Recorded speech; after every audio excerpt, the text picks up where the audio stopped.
Tim. I just finished reading Playing the Palace by Paul Rudnick.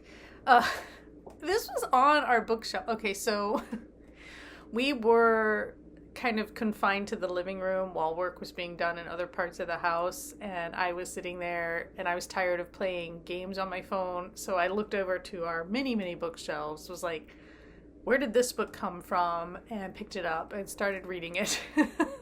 That's literally what happened. So I think one of my kids got this with one of their Barnes and Noble gift cards that they usually get around the holidays, because it's got this little like sale sticker. It was probably on a in any case, it's from 2021, and it's very clearly kind of a red, white, and royal blue type thing. Now, I should have known. I liked red, white, and royal blue. I gave it like 3.5 stars. I didn't think it was as great as all of the hype that I'd heard about it at the time that I read it, but it was fine. Also, I do not like this artwork. I don't know if you can see it. Maybe I'll put it. The prince, he looks a little boss-eyed in the way he's drawn here. I don't know. In any case, that's the least of the problems with this book. This book is, again, very kind of red, white, and royal blue adjacent, except instead of the American president's son hooking up with a prince of England, it is just your average Jewish New Yorker boy. Well, he's from New Jersey, but hooking up with a prince from England.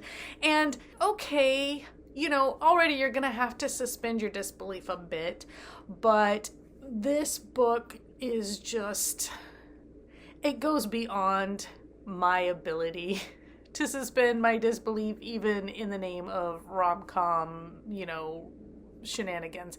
So Carter, we see the entire book from his point of view. He is the Jewish American. He's an event architect. He's an associate event architect. So, he works for a woman.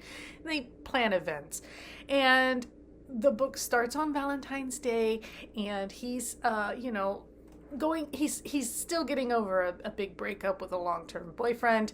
It's been like 6 months, I think.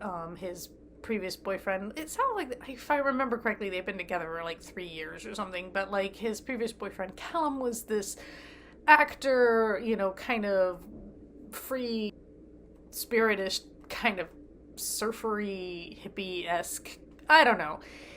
In any case, he also was a cheater, and Carter is still getting over that, and it's Valentine's Day and he's alone, but he has to go set up an event at the United Nations. That this Prince Edgar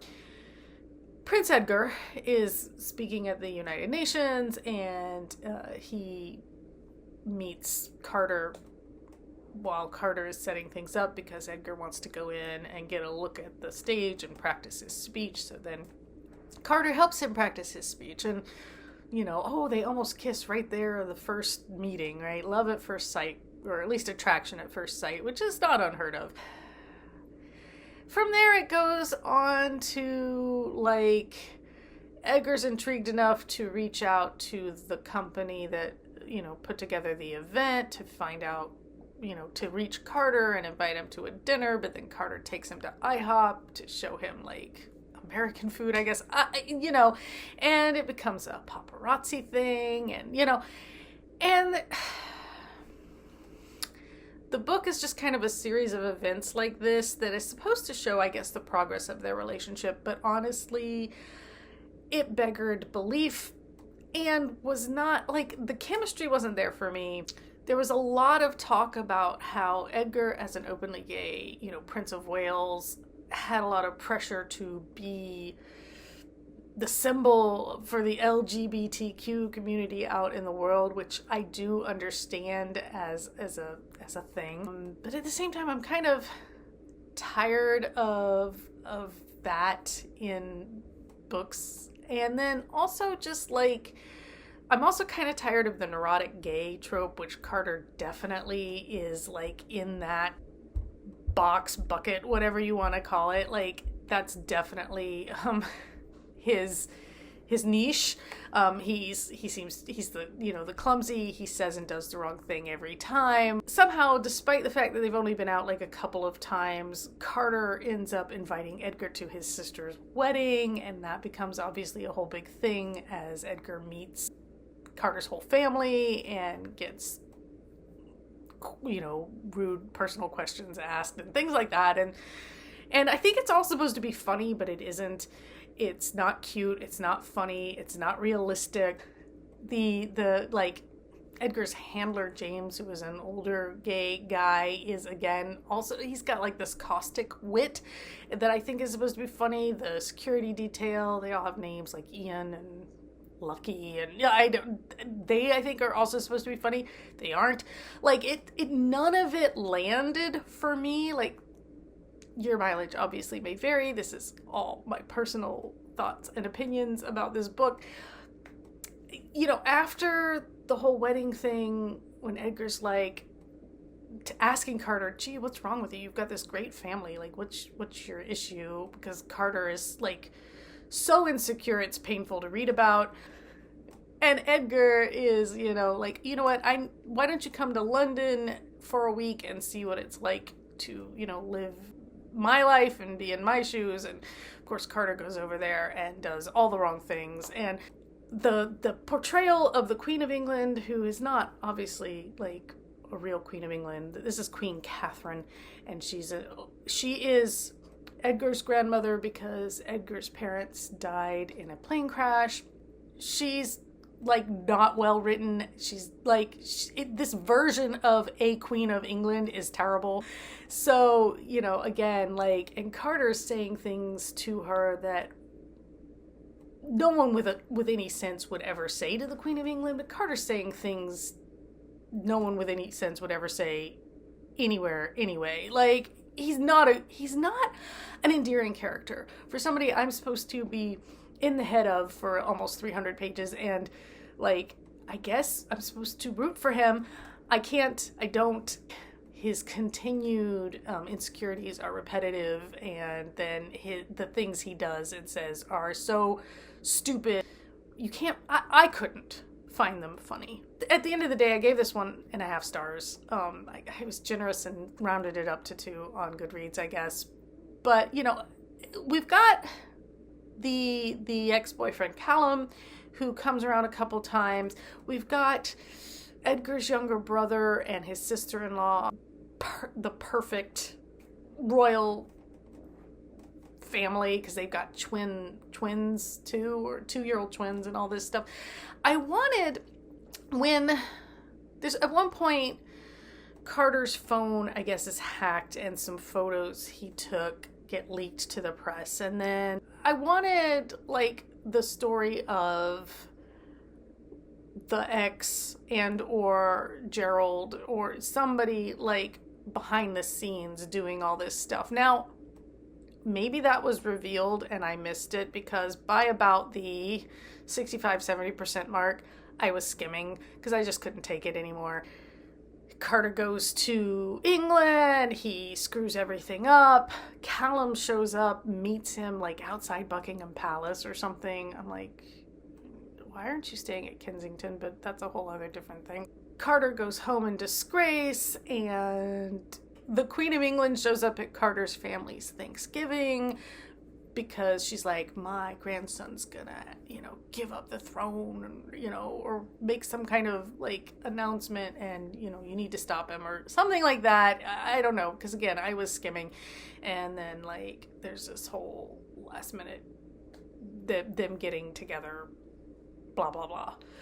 This is not a spoiler because it's a rom-com.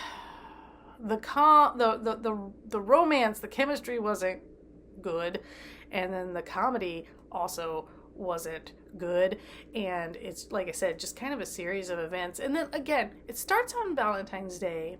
Somewhere during Carter's stay in England, he says to Edgar, I'm turning 30 this year.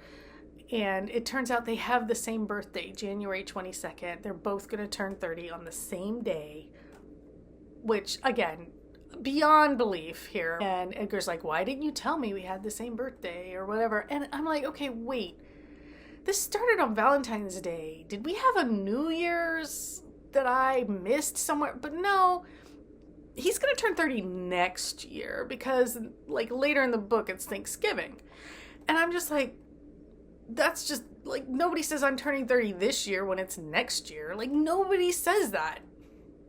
He's not turning 30 this year. He just turned 29. I know that's nitpicky, but it just, I was really thrown by that. Also just by the fact that they coincidentally have the same birthday, you know, and of course Carter knew because you can look up celebrities' birthdays online, but Edgar didn't know. Why would he, unless Carter says something? But you know, whatever, it doesn't matter. It's a small thing, but it just goes to show how little care went into this. It felt like the characters are not well-rounded and they're not endearing. I liked Edgar, but sometimes like his bursts of anger actually spooked me a little. Like I was like a little worried that I was like, this is not going to be somebody who's stable enough to have a long-term relationship with. Also, like at one point Edgar tells Carter's boss that she can use the royal like seal or mark or whatever on her website as like